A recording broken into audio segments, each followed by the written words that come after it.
The night Emma's diner closes, the clock barely moves. Mercy Jackson wipes the same counter for the third time, her feet screaming after 17 hours on shift. The neon sign outside flickers, half the letters dead, painting the empty booths in tired yellow light. She's alone now except for one last customer, and he doesn't belong here. Hello friends, welcome to Byte Stories. Before we begin today's story, make sure to like this video and subscribe to our channel. And don't forget to tell us in the comments, where are you watching from? We love hearing from our global family. The man who walked through that door an hour ago looks like he stepped out of a different world. Charcoal suit that costs more than her annual rent. Silver hair perfectly combed. A gold watch that catches the light like a warning. He sits by the window, staring at nothing, drinking black coffee in a diner that's falling apart. Mercy keeps glancing at him, unease crawling up her spine. When he reaches for his wallet to pay, something falls. A photograph, worn at the edges, flutters to the floor face up. Mercy walks over to pick it up, just being polite, and her world stops. The face staring back at her is her mother's, young, smiling, wearing a yellow dress Mercy has never seen. Happy in a way Mercy never witnessed in real life. Her hands shake so violently she nearly drops it. "Why do you have this?" The words come out broken. "Why do you have a picture of my mother?" The man's face changes just for a second, shock and recognition flashing before the mask returns. He stares at the photo, then at Mercy, then back again. The silence stretches like a wire about to snap. "Your mother," he repeats slowly, his voice careful and cold.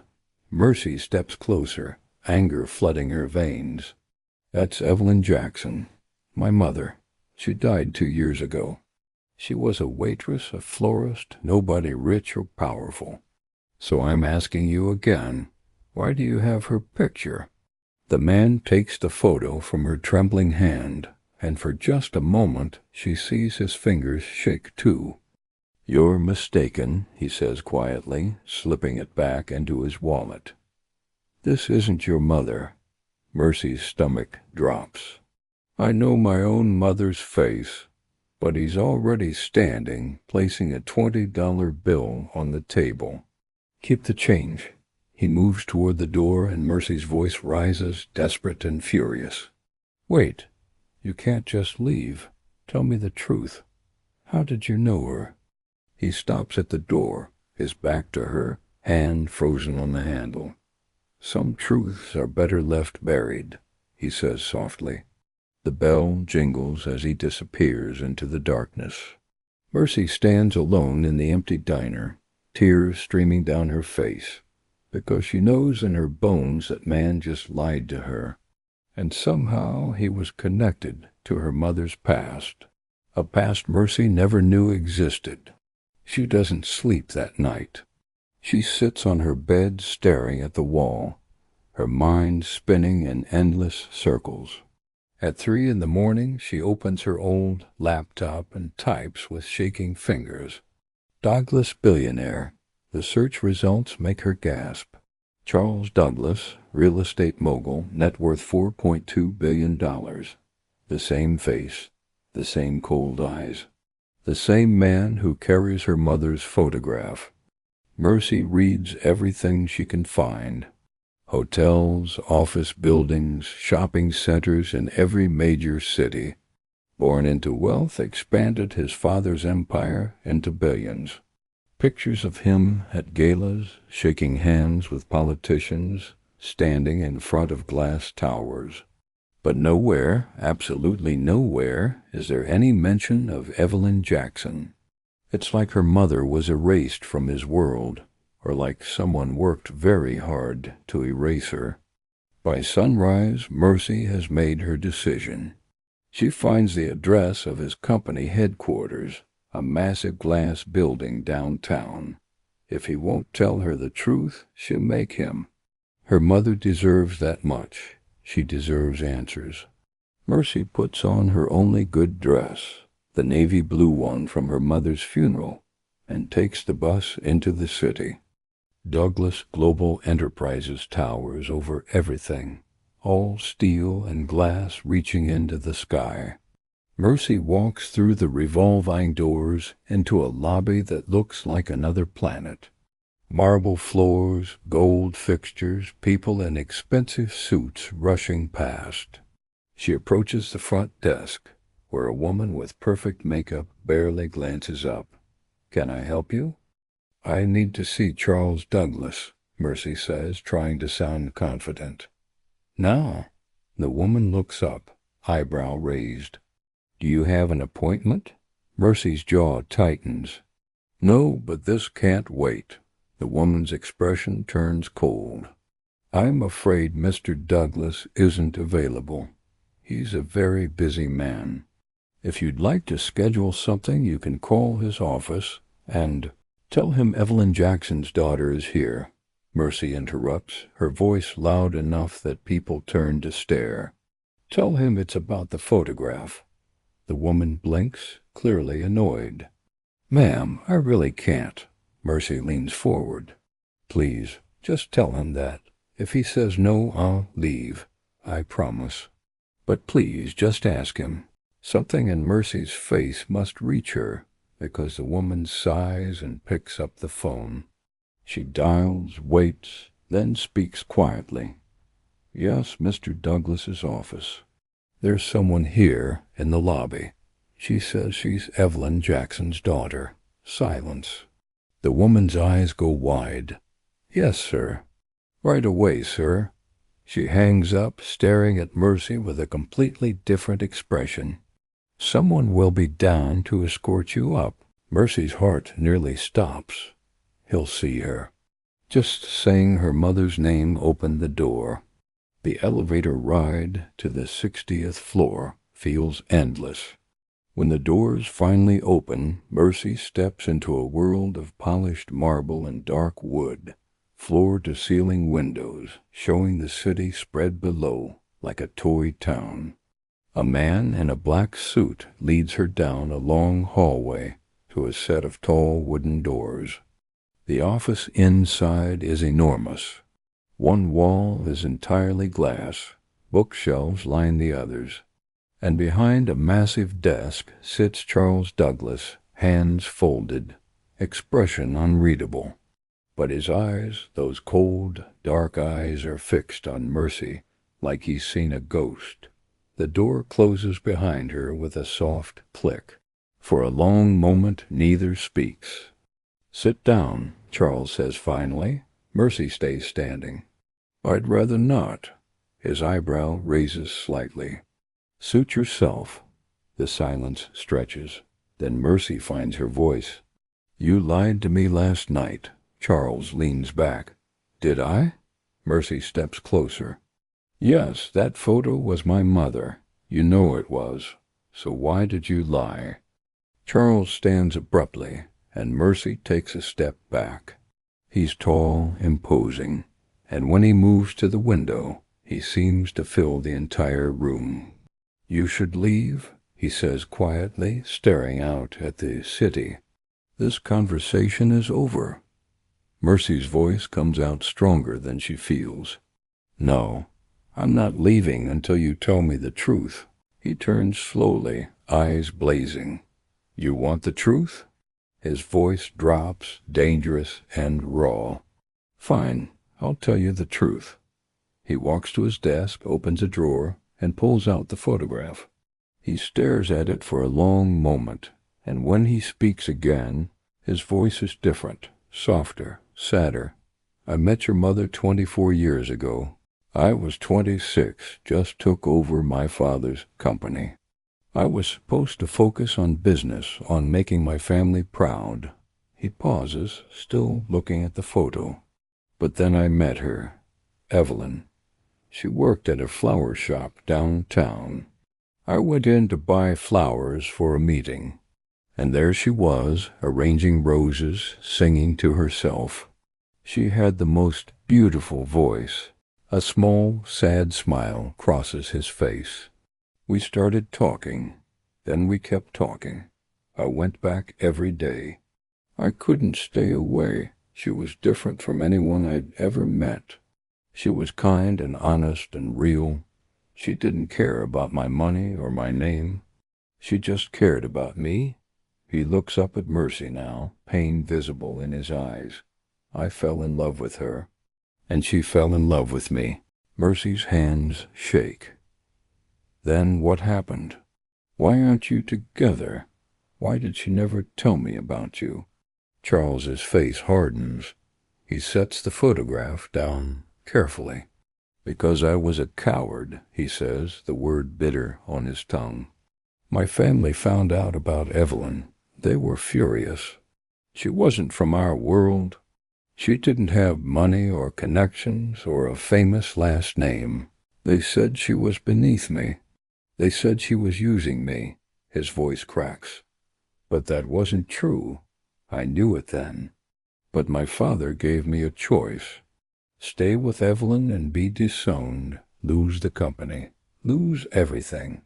Or walk away and keep the Douglas name, the power, the wealth. Mercy stares at him, horror dawning. And you chose the money. Charles closes his eyes. I chose the money.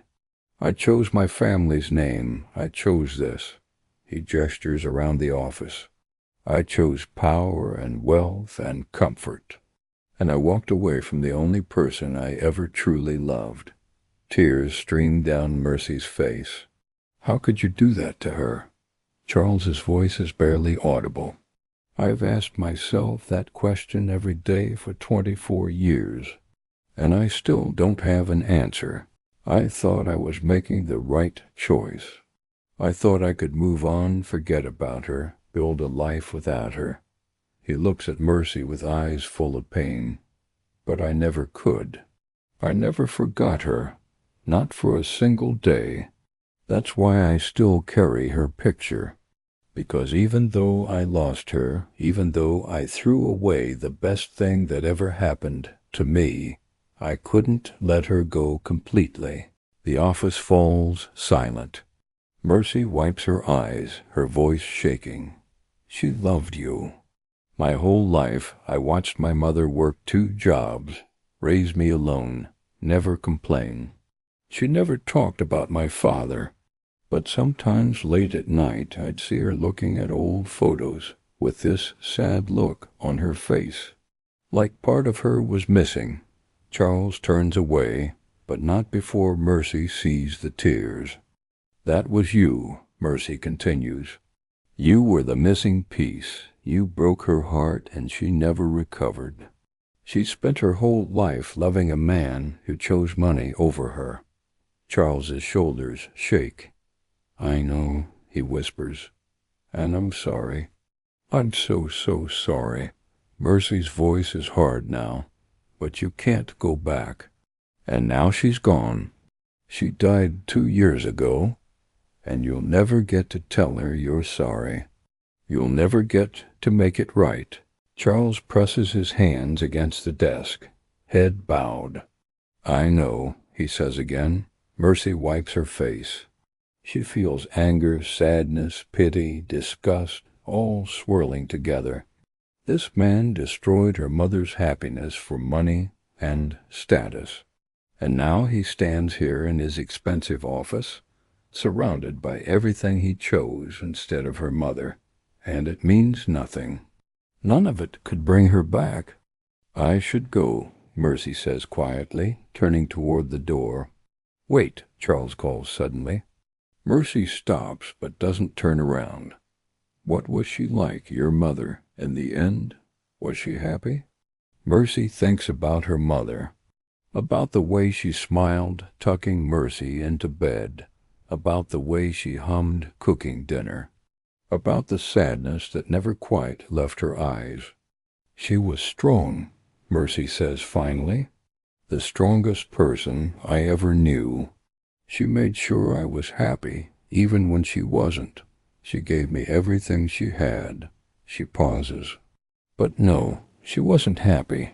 Not really. I think a part of her died the day you left. She hears Charles make a sound, a sob, or a gasp of pain. Mercy opens the door and walks out without looking back.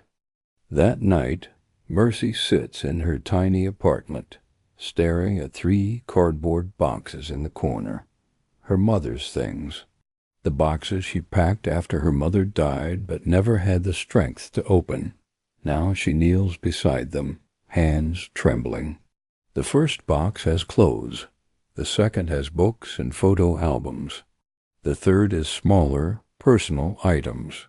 At the very bottom, wrapped in soft cloth, is a small wooden box. Mercy has never seen it before.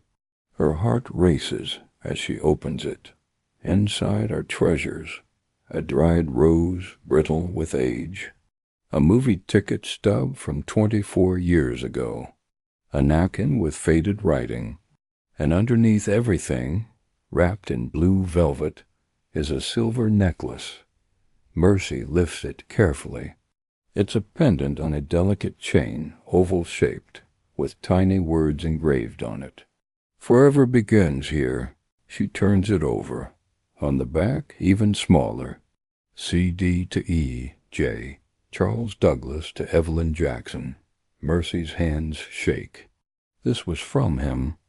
But there's more. The pendant has a tiny hinge. It opens. Inside is a photograph, miniature, showing 2 people. Young Charles really smiling. And her mother, looking up at him with so much love it makes Mercy's heart ache.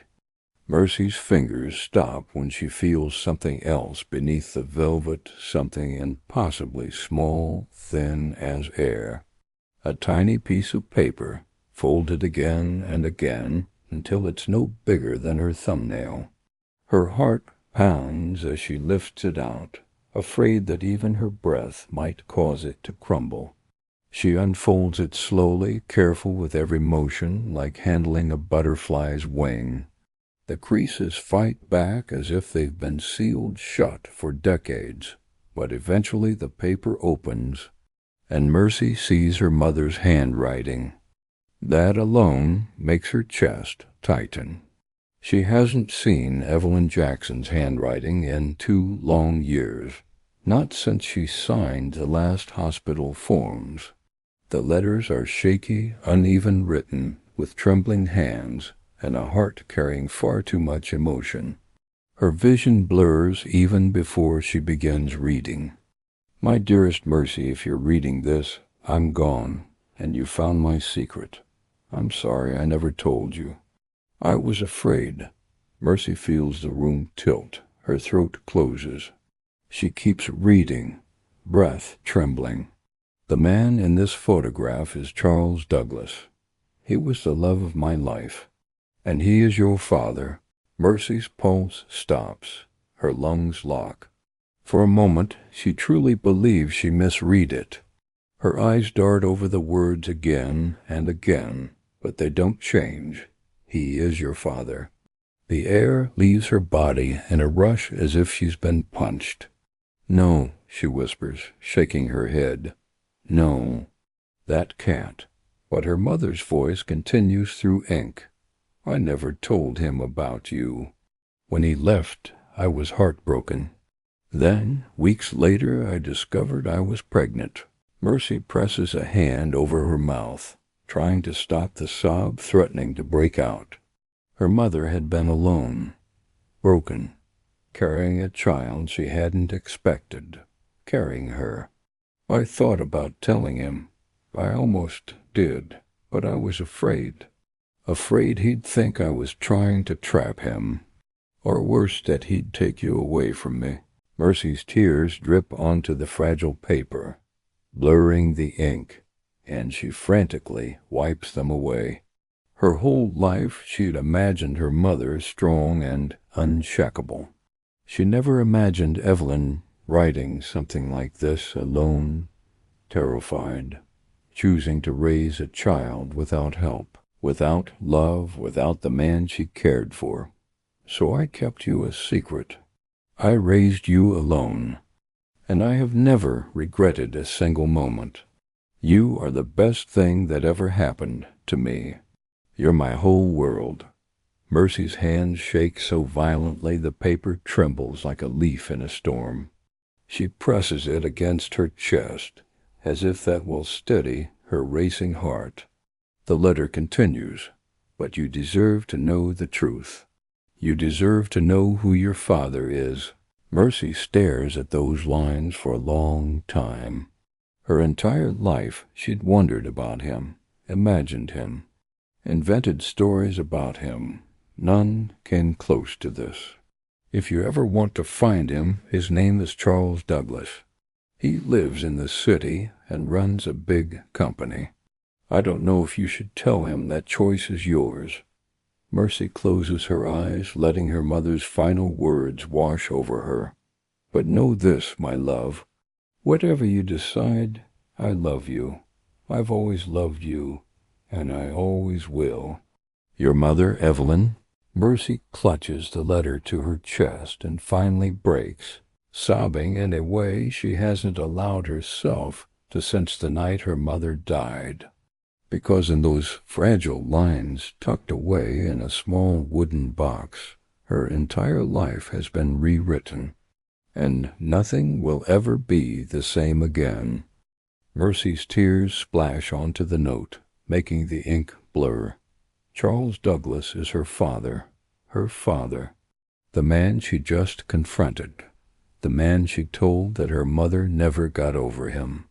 He doesn't know. All this time he's been carrying her mother's picture, living with regret, and he has no idea he has a daughter, that Mercy is his daughter. She puts the note down and presses her hands to her face. Her whole life she wondered about her father.